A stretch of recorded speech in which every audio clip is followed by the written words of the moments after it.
সরকার এখন বেশি বেশি পলিটিসাইজ হয়ে গেছে। এখন পলিটিক্যাল জায়গাগুলো দখল করার কাজে ব্যস্ত থাকলে তো এই সময় হবে না। এই সময় দেশের মানুষের নিরাপত্তাকে আগে নিশ্চিত করতে হবে।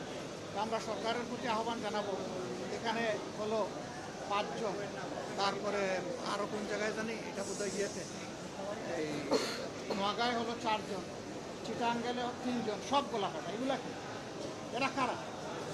কারা এগুলা করে পালিয়ে যায়? কোথায় যায়? কার লোক? কে শেল্টার দেয়?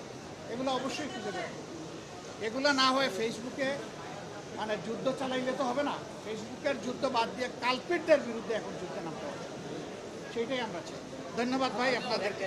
গত কয়েকদিনে দ্রব্য মূল্যের দাম যে হারে বেড়েছে, জ্বালানি থেকে শুরু করে এখন প্রতিনিয়ত দ্রব্য মূল্যের দাম বাড়ছে। বিরোধী দল হিসাবে জনগণ আপনাদের কাছ থেকে কিছু প্রত্যাশা করে, সেই জায়গা থেকে আসলে আপনাদের করণীয়টা। আমি ভাই আসলে বাস্তব দেখে পদক্ষেপ নেওয়ার মানুষ। আমি মানে এখানে নেমেই নিয়ত করেছি, সম্ভব হলে আজকে ঢুকবো, না হলে কালকে ঢুকবো।